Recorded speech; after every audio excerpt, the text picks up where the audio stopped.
Bonjour, bienvenue dans votre émission Vision Chine ou Aikolun Kanzongguo. Aujourd'hui, j'accueille sur le plateau de Mandarin TV Paul Crissy, qui est journaliste pour la presse gastronomique, touristique et médicale et qui va nous raconter son expérience avec la Chine.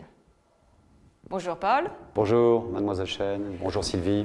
Merci. Est-ce que vous pouvez vous présenter rapidement votre parcours? Oui, évidemment, je suis journaliste pigiste autour de la gastronomie et du tourisme. Actuellement, je collabore à plusieurs publications de la presse médicale, mais dans la partie évidemment art de vivre, pas dans la partie sérieuse entre guillemets, dans la partie plutôt loisir, évidemment art de vivre, donc tourisme, gastronomie. Très bien. Vous avez été en Chine une fois avec votre femme pour aller rendre visite à votre fille qui faisait une année d'études. Absolument, oui, tout à fait. Dans le cadre de ses études, elle ambitionnait d'obtenir un master Luxury and Fashion, voilà, pour le nommer avec précision. Et dans le cadre de ses études, il y avait une année à l'étranger. Elle a choisi la Chine. Elle a été exaucée, donc elle est partie une année à Shanghai, l'université Trade Foreigner. J'espère que l'accent est bon. Vous lui avez rendu visite. On lui a rendu visite au mois de février. En quelle année? Alors c'était l'année 2011 dans mon souvenir. Je ne pense pas me tromper, mais c'est bien en tous les cas l'hiver 2011. Nous lui avons rendu visite, nous sommes restés 3 semaines entre Shanghai et Pékin, essentiellement à Shanghai quand même, et nous avons fait un trajet pour aller découvrir Pékin. Voilà. Très bien. Racontez-nous un petit peu ce voyage en détail. Qu'est-ce qui vous a surpris lorsque vous êtes arrivé à l'aéroport? La première chose, quelles sont vos impressions? Alors déjà, évidemment la distance entre l'aéroport, on s'est douté qu'on était évidemment une ville très importante, je crois qu'il y a plus de 20 millions d'habitants à Shanghai, ce qui n'est pas rien. La distance, je crois, est de 60 km déjà, donc c'est un trajet relativement long entre l'aéroport et la ville. Et la petite anecdote de l'arrivée, c'est que évidemment notre fille nous attendait, malgré l'heure matinale de notre vol. Et nous avons pris un taxi. Alors je me suis assis à l'avant du taxi, ce qui était permis évidemment. J'ai naturellement mis ma ceinture de sécurité. Ma fille m'a dit surtout ne fais pas ça. Parce que pour le chauffeur, ça veut dire que tu ne lui fais pas confiance. Dans la culture chinoise, c'est comme ça. Donc, je suis tout de suite retiré la ceinture. Voilà. Et j'ai attendu patiemment d'arriver au centre-ville, là où nous avions réservé un hôtel. Et qu'est-ce que vous avez fait durant ce séjour? J'imagine que c'est votre fille qui vous a préparé à vous et votre femme un petit séjour avec des destinations, des restaurants sélectionnés. Alors, des restaurants sélectionnés, peut-être pas, mais en tous les cas, elle nous a effectivement organisé un petit parcours. Elle avait pas mal déblayé le terrain, parce qu'arriver en Chine, c'est quand même un choc. C'est la première, en tous les cas pour ma part, et mon épouse, c'était la première fois, même d'une visite en Asie. Donc commencer par la Chine, c'est peut-être commencer par le meilleur, et par Shanghai tout particulièrement, qui est une ville très internationale. On a été surpris par la modernité, évidemment, de l'architecture, des tours des quartiers d'affaires, et puis également du quartier préservé, assez touristique, où on retrouve des boutiques, évidemment, peut-être d'artisanat chinois et gastronomie internationale. La gastronomie thaïlandaise est assez mise en avant. En Chine, on a souvent découvert cette gastronomie au détour de nos visites, au hasard de nos visites. Le métro est très pratique, il est extrêmement bien organisé, bien indiqué. Par chance, évidemment. Quand même, hein, voilà, il y a beaucoup de sorties. On a été surpris là encore par la modernité du métro, le côté avant-gardiste du métro. Les lignes, par chance, sont indiquées de façon sonore en anglais également. Quand on ne maîtrise pas le chinois, c'est quand même un gros avantage. Il ne faut pas se tromper de sortie, comme vous venez de l'indiquer. Parfois, des stations importantes ont 25 sorties. Et si vous ne prenez pas la bonne, vous faites 3 km à pied de plus. Donc voilà, c'est plus anecdotique, mais c'est pour montrer le gigantisme un peu de la ville et du côté high-tech de ce réseau souterrain métro donc de Shanghai. Des écrans tactiles, évidemment, en possession de tous les voyageurs, et puis des écrans également dans les wagons. Enfin, on a été assez agréablement surpris par la qualité du transport métro à Shanghai. On avait pensé que venir en Chine sans voir Pékin, c'était un peu dommage. Alors Shanghai, c'était déjà très bien, mais compte tenu de la distance, le TGV en 4 heures relie les deux villes. Et donc on a pu prendre ce TGV. On a été surpris là encore par la modernité, l'ingéniosité évidemment des rames. Par exemple, tous les voyageurs sont dans le même sens. Vous savez qu'en France, quand vous prenez le TGV, il y a des gens qui ne supportent pas d'être à contresens, se sentent mal. Alors qu'en Chine, tous les voyageurs sont dans le même sens. Et effectivement, à l'arrivée, les sièges se retournent pour être toujours dans le sens de la marche. C'est assez simple. Et on se demandait pourquoi en France on n'avait pas ce genre d'idée, parce que c'est finalement du bon sens, du simple bon sens. On a été également surpris par l'absence de wagons-restaurants. On n'a pas à se déplacer, en fait, c'est un peu comme dans l'avion. C'est une hôtesse qui se déplace vers vous avec un chariot de friandises, de sucreries, de boissons, de sandwichs. Vous avez également des écrans, vous pouvez suivre des actualités ou un film, exactement comme dans l'avion. Et c'est dommage. En tout cas, ça a été notre réflexion à l'époque, qu'on ne s'inspire pas de ces initiatives prises par le TGV chinois.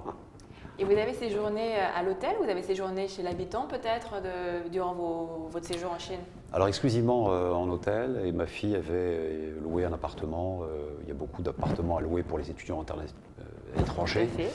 Donc elle était assez bien installée, nous l'étions également. C'est vrai que l'hôtellerie reste extrêmement abordable pour un niveau 3 étoiles très correct, comparable à Paris par exemple, où on paierait, pour donner un point de repère, 120, 150 euros par nuit. À Shanghai, on paierait plutôt moins de 40, peut-être même moins de 30. Voilà, donc là, c'est une grande facilité évidemment pour le séjour. Une fois qu'on a pu financer le transport aérien, donc depuis Paris, sur place, la vie est vraiment très peu chère, comme on peut s'y attendre.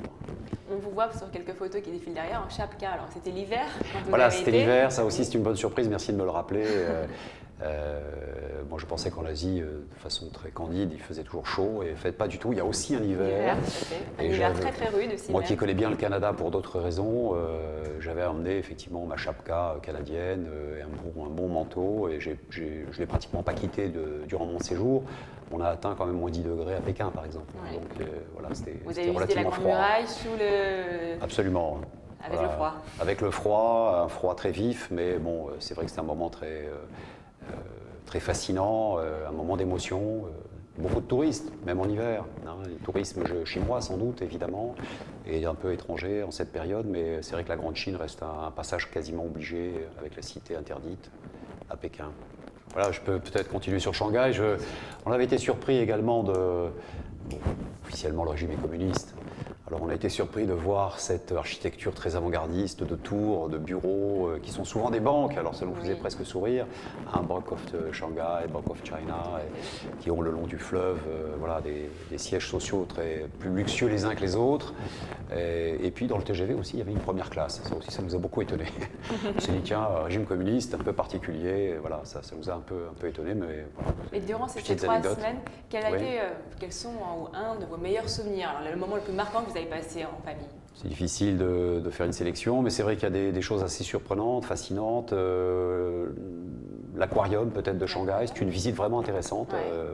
On en a tous vu d'autres, évidemment, ne serait-ce qu'en France, mais peut-être aussi à l'étranger, aux États-Unis. Qu'est-ce qu'il avait de particulier de cet aquarium? Déjà sa taille et sa mise en scène. Je veux dire que derrière ou dans les aquariums, des poissons évidemment parfois extrêmement rares, des méduses. Il y a j'ai l'impression une culture de la méduse, en tous les cas un culte presque de la méduse en Chine qui est pas innocent, avec une mise en scène sonore, parfois de la musique. Qui accompagne le ballet en fait de la c'est une mise en scène pour un spectacle. C'est presque un show en fait.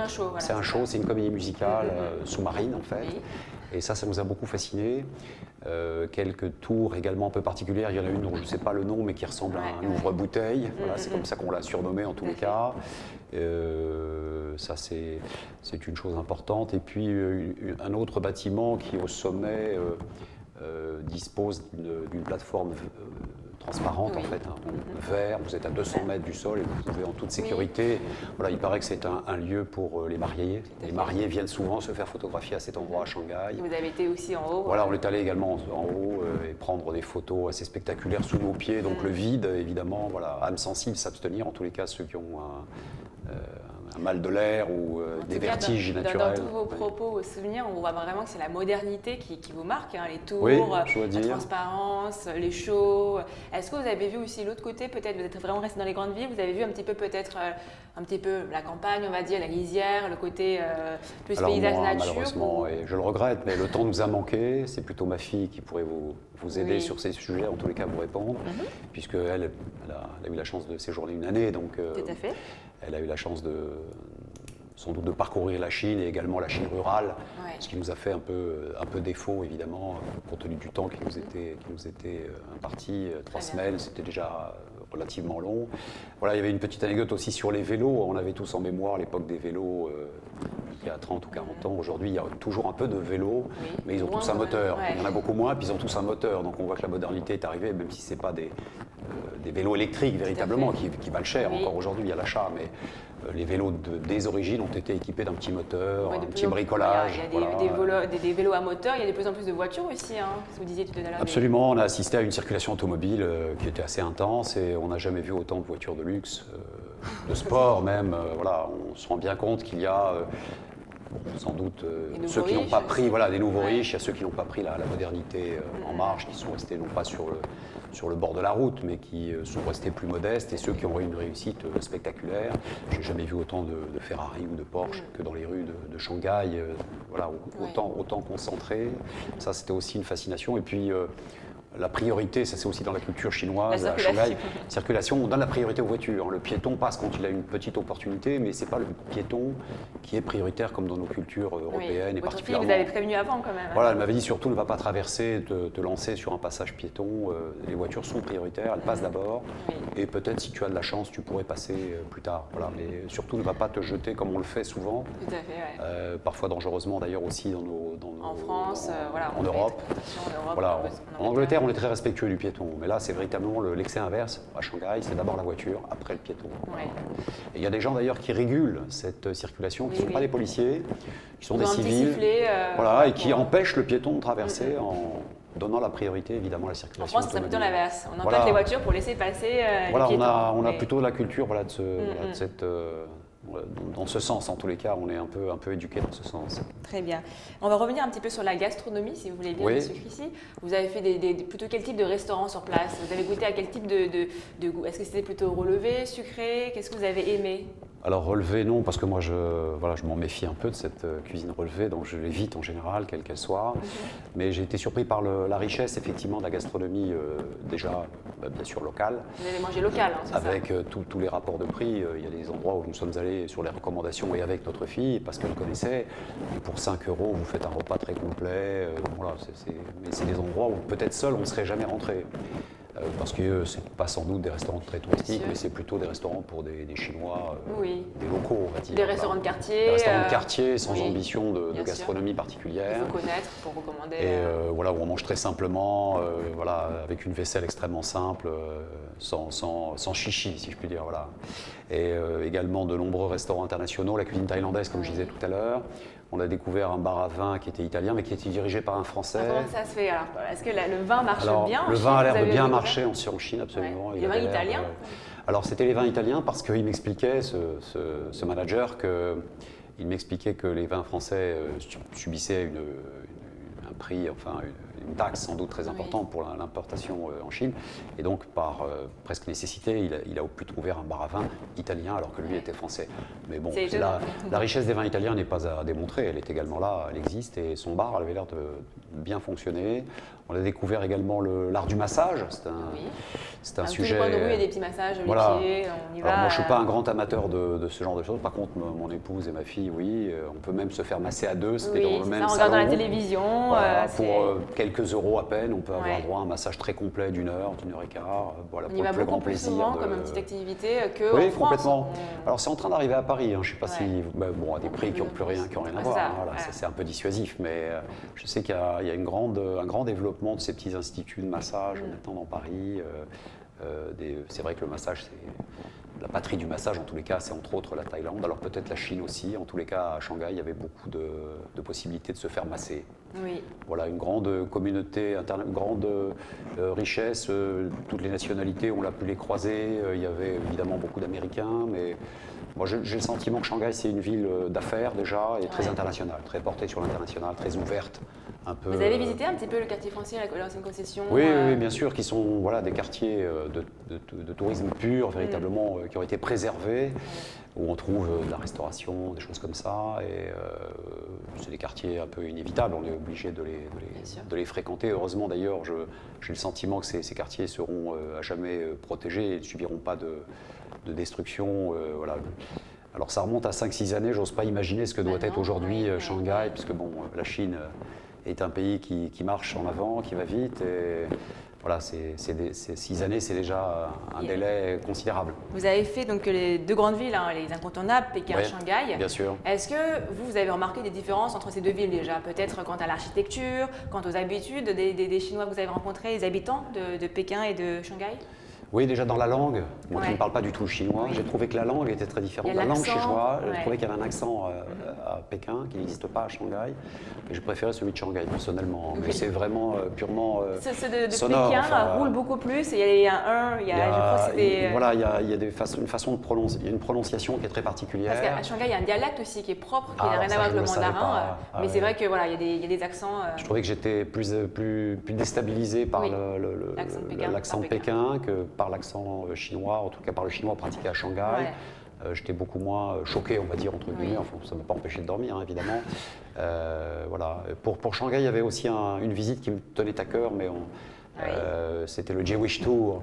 Un peu de gens savent, mais à l'avènement du régime nazi en 1933, les Juifs qui ont subi les premières mesures, évidemment les premières lois raciales du régime nazi de sinistre mémoire, les Juifs de la communauté allemande et autrichienne, qui en avaient les moyens, ont pu obtenir un départ vers la Chine, ce qui me paraissait inattendu parce que la Chine à l'époque était sous domination japonaise, l'allié des nazis, mais les Japonais n'ont pas accepté, eux, de piquer ces lois raciales qui étaient... Alors pourquoi la Chine? Tout simplement parce qu'il n'y a pas de loi raciale ou il y a une autre raison?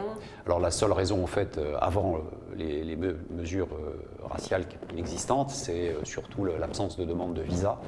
Voilà, la Chine n'exigeait pas de visa et entre 20 et 40 000 juifs allemands et autrichiens se sont déplacés dans cette période de 1933 à peut-être 38 à Shanghai, où ils ont formé une communauté assez importante avec une école, avec des cours, avec tout ce que l'on peut imaginer d'une société juive qui vivrait en autarcie au milieu de cette ville. On n'en parle pas beaucoup. Aujourd'hui, tous ces lieux sont devenus des musées, évidemment. Et il y a ce que l'on appelle le Jewish Tour à Shanghai. Vous avez été vous-même J'ai moi-même visité tout ça et j'ai même découvert qu'ils avaient un quotidien, beaucoup d'émotions, évidemment. C'est une richesse quand même. C'est une richesse, absolument. Il y a eu ensuite, depuis la création de l'État d'Israël, chaque Premier ministre a accordé une visite à Shanghai pour cette seule raison. Monsieur Netanyahou, qui est actuellement en place, n'a pas échappé à la règle.